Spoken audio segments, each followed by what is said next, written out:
dia sebagai seorang pelajar sama ada di peringkat universiti pun benda yang sama. Beri masa, sebab kita nak buat assignment tu. Assignment takkan boleh buat 30 minit tu. Pengalaman saya buat assignment tu, kalau saya dah duduk menghadap komputer ni, buat assignment tesis ni, bukan 2 jam, setengah hari saya duduk. Sebab banyak bahan yang nak dicari dalam buku sekolah. Cuba kita fahamkan. So, sebab saya cakap tadi, beri masa yang mencukupi. Jangan letakkan anda tekanan pada diri kita. Beri masa. Kalau rasa 2 jam itu adalah terbaik, buatlah 2 jam. Fresh 2 jam. 3 jam fresh. Supaya kita dapatkan hasil yang terbaik. Yang ketiga, jangan lupa. Jangan mudah jemu dengan apa yang kita belajar. Contoh. Kenapa saya cakap jangan mudah jemu? Talabul ilmi faridatun ala kulli muslim. Hadis itu sangat-sangat ringkas. Nabi pesan menuntut ilmu itu menjadi satu kewajipan. Kepada siapa? Kepada semua mereka-mereka yang ada jiwa nak belajar. Tak ada jiwa, letakkan azam untuk belajar. Tak ada jiwa, letakkan azam untuk belajar. Doa dengan Allah, ya Allah, kenapalah aku ni malas, ya Allah. Ya Allah, kau rajinkanlah aku, ya Allah. Ya Allah, kau berikanlah aku hidayah, ya Allah. Doa. Itu sebab dalam riwayat, ketika saya bawa satu tajuk kepentingan doa dalam SKKB, sekeping kuih kursi bersama, dalam carian saya dapati ketika mana seorang hamba berdoa kepada Allah, ketika itu Allah telah memberi kepada orang itu hidayah untuk mendoakan sesuatu untuk diri dia. Dalam carian itu didapati Allah Subhanahu Wa Taala malu jika ada hamba Allah berdoa tetapi Allah tak nak mengkabulkan doanya. Ayat itu boleh kita ambil sebagai contoh indikator yang lain. Ad-doa mughul ibadah. Doa itu otak kepada ibadah. Ad-doa silahul mukmin. Doa itu senjata orang mukmin. Itu sebab kena ada doa, kena ada ikhtiar, kena ada usaha. Itu penting. Itu sebab jangan sekali-kali kita jemu dengan kita belajar ilmu. Jangan berjemu. Sebab ketika kita belajar ilmu, mati kita, wafat kita ketika kita belajar ilmu ni, mati kita itu dikira mati syahid. Syahid apa? Syahid dunia. Sebab kita belajar Tapi pastikan ilmu yang kita belajar tu ilmu yang betul. Jangan ilmu berempit. Adik-adik naik motor, motor tu ada satu kenderaan untuk menyampaikan pada satu situasi, satu destinasi. Jangan motor itu dijadikan perkara yang lain. Motor untuk ditunggang, motor bukan untuk ditidur, motor bukan untuk meniarap. Ini ramai yang meniarap atas motor, betul? Ramai yang meniarap atas motor. Jadi kalau motor tu dia bernyawa, dia pun akan kelakar tengok kita. Dia pun akan pelik tengok kita. Aku ni motor yang kau tidur atas motor aku buat apa? Nampak? Jadi motor ini sebenarnya untuk kita memandu. Itu sebab bila ada knowledge, bila ada ilmu, kita tahu kat mana nak letakkan pada satu-satu posisi. Itu sebab sangat-sangat penting adik-adik, untuk adik-adik faham konsep ilmu itu. Jangan sekali-kali jemu untuk belajar. Yakinlah. Dan ilmu ni, untuk apa kita ada ilmu tu? Jangan lupa, ibu ayah kita ni dah susah payah dengan kita. Itu sebab kita jangan pernah lupa untuk berdoa, Rabbil firli wali walidayya warhamhuma kama rabbayana shaghira. Ya Allah, Kau kasihanilah ibu dan ayah aku, wahai Allah. Kerana susah payah dia menjaga aku, memberi aku makan dan minum, memberikan aku kasih dan sayang. Bagaimana nak balas? Bagaimana kita nak balas pengorbanan kasih sayang ibu dan ayah kita? Macam mana? Dengan kita mengubah situasi, senario keluarga kita. Kita mungkin bukan orang senang, tapi kita mungkin boleh jadi orang senang kalau kita ada cita-cita yang besar. Kalau kita masih di takut yang lama, kita tak mungkin dapat membina keluarga yang bahagia. Mungkin bagaimana kita nak menghiburkan, menggembirakan hati kedua ibu bapa kita. Kalaulah kita hanya belajar setakat SPM pun fail. Apakah jenis pekerjaan yang kita nak buat? Boleh, kita bekerja dari bentuk kemahiran. Tapi dia ada dua keadaan yang berbeza-beza. Kalau kita akademik kita kurang, kita boleh pergi kepada kemahiran. Tapi bila kita pergi pada kemahiran, maknanya kita perlukan tenaga untuk bekerja. Penat bekerja dengan menggunakan tenaga, penat bekerja dengan kemahiran, IQ dia sangat-sangat berbeza. Sangat-sangat berbeza. Ini pengalaman yang saya lalui. Saya di pentas dakwah ni bukan baru hari ni. Saya di pentas dakwah bermula aktif tahun 2000. 2000 saya aktif sampailah hari ini. Kalau saya ni selepas ni kan nak berceramah, nanti sekarang petang ada lagi satu kes ceramah, malam kan ada ceramah. Agak-agak saya balik je, saya akan rehat. Sebab tu terlalu penat, mental penat. Nak menegangkan orang satu bab, nak memahamkan diri kita satu bab. Tapi dia berbeza dengan orang yang bekerja kemahiran. Dia hanya penat badan dia, tapi otaknya tidak, akalnya tidak. Itu sebab untuk kita bina satu keluarga yang bahagia, pastikan kita ada knowledge yang baik. Dengan knowledge yang baik itu kita dapat bina satu keluarga yang baik. Dan kita kena ingat, kita dah tak nak lagi hidup susah. Tak nak hidup susah. Tengoklah latar belakang. Hari ini banyak kita boleh tunjuk bagaimana susahnya keluarga yang susah. Takkan kita nak sentiasa jadi yang susah. Keluarga kita ni memang orang susah, takkan kita pun nak jadi susah. Jangan. Kita ubah. Ubah dengan apa? Dengan kita belajar. Hasil daripada pembelajaran tu, kita akan terus berjaya dan berjaya. Jangan lupa, dengan ilmu yang kita ada, kita dapat menjaga maruah kita. Bukan maruah diri saja, maruah keluarga. Tak adalah orang pelekehkan. Alah, contoh-contoh. Alah, Isnin bukan nama Islam, keluarga Isnin tu. Anak-anak dia mana dia pergi you? Anak-anak dia semua kerja kerja buruh. Biasa kita dengar. Biasa kita dengar. Kita sendiri ada mata, kita boleh lihat ada kan. Berapa ramai hari ini kita lihat anak-anak yang berjaya. Bukan nak cakap lah, anak-anak yang berjaya, keluarga anak-anak yang berjaya. Contoh doktor, lawyer, engineer, pegawai polis dan sebagainya. Bagaimana kehidupannya? Berbeza. Berbeza dengan keluarga yang man-man yang berbeza. Suam-suam kuku je. Macam mana keadaan? Keadaan dia pun begitu juga. Itu sebab kita kena ada semangat yang begitu. Untuk apa? Untuk bantu keluarga kita. Ibu ayah dah susah. Ibu ayah dah susah hantar kita pergi sekolah, tapi kita ponting sekolah. Betul tak, Dik? Dik, betul tak, Dik? Ponting sekolah kan? Dia pun anggup. Mana betul lah ponting sekolah? Ponting sekolah. Tak, cerita ponting sekolah. Saya dulu macam sekolah. Saya ni pengawas sekolah tau. Saya ni pengawas sekolah. Nampak macam ni, pengawas sekolah saya ni. Saya pun ada hasrat nak ponting sekolah dulu. Ada hasrat nak ponting sekolah. Lepas tu saya balik, fikirkan balik terbenung. Alamak, besok nak ponting. Saya tengok kawan-kawan naik jalan kaki, masuk kat tepi lolo, pak, pusing ke kanan. Dah masuk kat kebun mana, duduk. Sampai waktu sekolah, balik. Aku bilang, asal tak pergi sekolah? Alah, lepak. Itu zaman saya tu. Zaman 1970-an tau. Hari ini, Masya Allah. Hari ini jauh lebih tak boleh nak terfikir di kepala otak kita. Bagaimana anak-anak hari ini buat kerja. Dia pergi sekolah, sekarang ni bukan jalan kaki. Baik kaki pun ada. Baik motor pun ada. Pergi sekolah naik motor.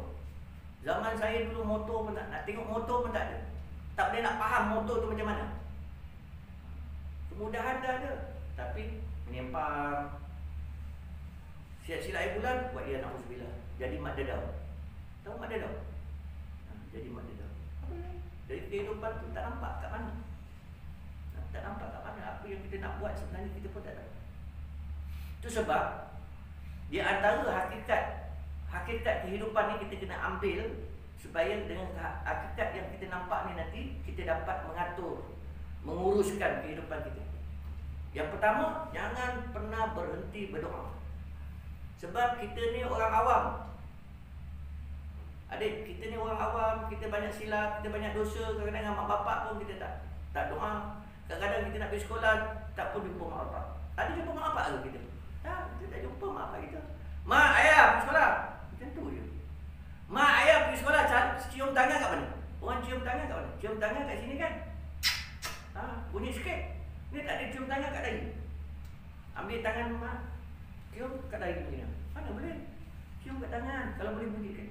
Macam tu. Peluk mak. Cakap dengan mak, doakanlah saya mak, supaya saya boleh berjaya. Mak, Umi, doakanlah saya supaya saya rajin. Umi, doakanlah saya biar saya berjaya. Umi, doakan. Wahai ayah, doakanlah saya biar saya berjaya. Mana satu ibu dan ayah yang tak nak anak dia berjaya? Mana ada ibu dan ayah yang tak nak adik berjaya? Beritahu. Ada? Tak ada ni. Tak ada. Semua ibu dan ayah nak anak-anak dia berjaya. Jadi berjayakanlah diri sendiri. Tinggalkanlah yang lama. Buatlah yang baru. Jangan pandang belakang, pandanglah di hadapan. Jangan melihat benda yang besar. Lihatlah benda yang kecil. Supaya dengan benda yang kecil tu nanti kita akan dapat sesuatu yang sangat tinggi nilai dia. Contohlah, ambil satu contoh lah. Kita ambil satu contoh. Kita ambil cerita tentang kopi. Kopi dan seorang pembuat kopi. Kopi dan seorang pembuat kopi. Kita ambil kopi dan air. Ada kopi, ada air. Baik. Campurkan dalam minuman.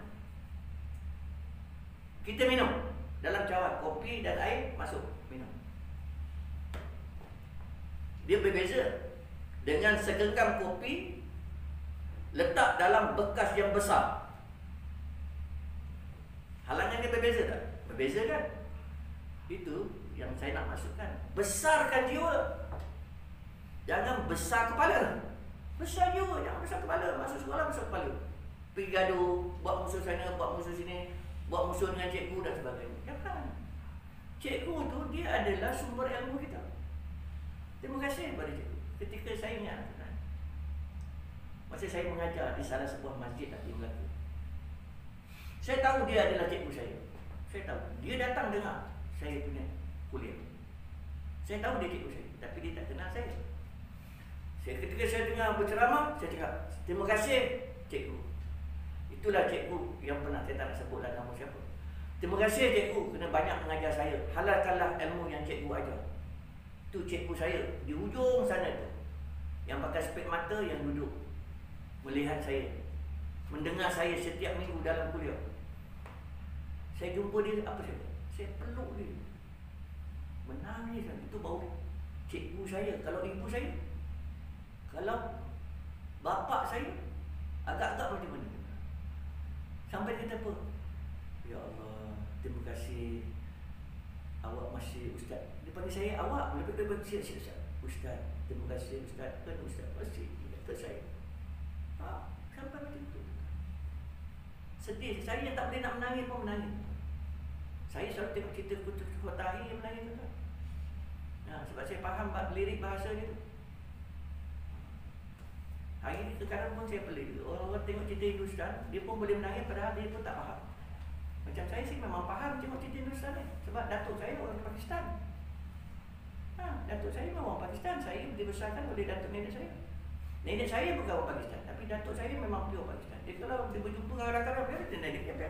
Dia makan kita tu nak bercakap, kita macam saya pun apa dia bercakap ni. Aduh, puas saya memikirkan. Tok, datuk cakap apa? Kau tak tahu, kau diam saja. Dia cakap begitu, dia tak boleh berbahasa yang betul. Dia kalau panggil saya, Syakur. Nama saya Abdul Syukur, dia panggil Syakur. Tok, nama saya bukan Syakur, Tok. Dia pun giling macam ni. Orang yang Pakistan macam tu. Syakur, kau sini mari. Dia macam tu dia cakap. Ini jori kasih kemas. Kalau sudah kemas, sudah selesai. Dia macam tu cakap. Saya ingat lagi itu. Tapi saya nakal. Saya nakal. Satu hari, satu perkataan saya belajar orang ini. Aur, nahi, biar buang. Saya belajar setiap hari satu ayat. Itu sebab kalau kita Hindustan tu, kalau saya dah duduk, memang sampai habis saya tengok. Sebab saya faham jalan cerita tu. Itu sebab kalau orang pelik, saya pelik tengok orang tengok cerita Hindustan, dia tak faham tapi dia boleh menangis. Macam saya memang saya faham. Satu hari tu saya nakal. Jori, siapa pula tidur atas jori? Sedikit cerita tu Datuk saya ni, Datuk Muhammad Khalil nama dia. Dia tidur pakai jori. Jori ni dia ikat dengan tali. Tali apa nama tali saya tak pastilah. Tali macam tali goni. Memang dia ikat. Tapi rupanya memang sedap tidur atas jori ni. Saya tengok dia tak ada. Dia kata, Syakur, kau kasih kemas itu. Saya kejap lagi mari. Dia cakap begitu. Saya pun dah kemas. Saya pun tidur. Dia balik, dia kata, bawa sama kau. Ini jori jangan kasih tidur. Bangun sana. Saya berjatuh. Sampai nanti Datuk. Datuk kata, saya dan cucu Datuk. Bukan itu macam. Ini jori jangan tidur. Kemas sudah. Datuk ini. Itu sedikit lah tentang Datuk saya. Sedikit tentang Datuk saya. Mudah-mudahan Allah SWT ampunkan dosa dia. Tempatkan dia satu tempat yang terbaik bersama nenek saya, insyaAllah. Kemudian usaha, jangan lupa. Jangan pernah rasa usaha kita hanya setakat itu je. Jangan. Ada banyak benda yang kita boleh buat dalam usaha ni. Jangan. Kita ambil satu contoh, tuan-tuan. Ketika Nabi SAW Isra' wal Mi'raj. Nabi Isra' wal Mi'raj. Nabi sampai ke Baitul Muqaddis. Nabi dengan burak, dengan tali burak tu tadi. Kalau secara teknikal dia lah, Nabi bersama dengan burak daripada Mekah ke Baitul Muqaddis, naik burak sampai perlu ke Nabi ikat tali di salah satu tiang Baitul Muqaddis. Biasa tak perlu. Tapi Nabi nak ajar kita supaya tali burak itu diikat di salah satu tiang. Moral dia apa? Kenapa Nabi buat itu untuk mentarbiah kita? Supaya apa pun kita buat mesti ada usaha. Sebab dengan kita usaha tu Allah nak bagi pahala. Begitu juga dengan adik-adik. Adik-adik belajar, adik-adik usaha tak? Mana Allah nak bagi pahala dia. Jadi jangan lepaskan pahala yang Allah nak bagi. Kemudian barulah doa, ya Allah, terimalah usaha aku ni, ya Allah. Kau jadikanlah aku seorang pelajar. Tak pandai pun tak apa, ya Allah. Paling tidak aku dapat jawab soalan nanti. Alhamdulillah. Selesai kan? Nampak tak? Kat situ nilai usaha tu. Jangan tak usaha. Sebab usaha itu adalah nilai kepada keberkesanan kita ketika itu. Dan akhirnya jangan lupa kita ikhtiar. Tak faham, tanya cikgu. Itu sebab cikgu kita jangan besar kepala. Jangan kita gaduh dengan cikgu kita. Macam saya cakap tadi, jumpa cikgu saya salam dia. Berapa tahun tak jumpa. Salam peluk dia. Halalkanlah cikgu ilmu yang cikgu ajar saya ni. Hari ni dia jadi murid saya. Dia jadi murid saya. Satu cerita tuan-tuan. Dulu saya sekolah agama, sekolah dekat Masjid An-Nur Peringit. Saya ni orang Peringit. Masjid An-Nur Peringit tu ada sekolah agama. Nama dia Ustazah Sharifah Ruqayyah. Siapa kenal Ustazah Sharifah Ruqayyah? Confirm semua orang kenal. InsyaAllah lah, kalau kita siapa yang tinggal Melaka Tengah, insyaAllah kenal Ustazah Sharifah Ruqayyah. Cuma tak kenal. Saya cerita saya ni tahu. Setiap petang sekolah agama. Nakal tak nakal saya. Saya punya nakal macam ni.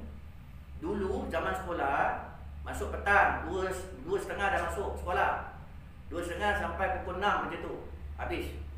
Sebelah saya ni, kalau budak tak datang, kursi, bukan meja, kursi ada atas meja tau. Dia memang letak macam tu. Siapa-siapa yang dalam 80-an sekolah memang macam tu. Cikgu tak suruh turunkan kursi. Cikgu kata kursi tu letak kat situ. Siapa yang datang baru dia akan turunkan kursi. Saya kebetulan memang ada dekat situ. Saya memang datang.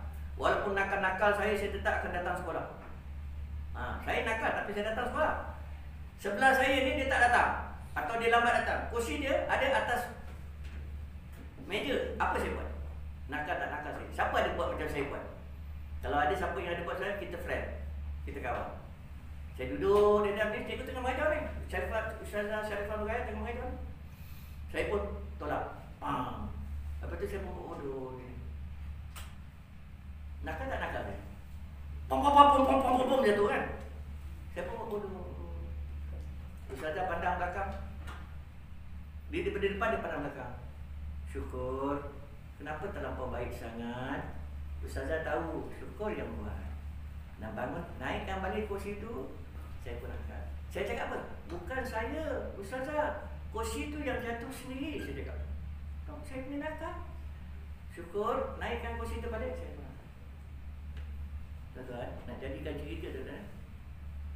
Ketika saya berceramah di kat Masjid Peringgit tu, di sekitar Peringgit, dia jadi pengurusi acara. Dia jadi pengurusi acara. Dia kata apa? Alhamdulillah, kita bersyukur pada Allah SWT. Hari ini kita didatangi oleh seorang penceramah yang hebat. Dia ni anak murid saya yang paling baik sekali. Paling baik sekali. Menitis saya mata dia. Menitis saya. Saya doakan supaya anak murid saya ni akan jadi seorang penceramah yang hebat satu nanti. Masih lagi berdoa. Nunggu. Itu sebab pada adik-adik, khusus pada SMK Adik Putra, sayangilah guru anda. Amatilah guru anda. Yakinlah sumber ilmu yang besar ada pada guru anda.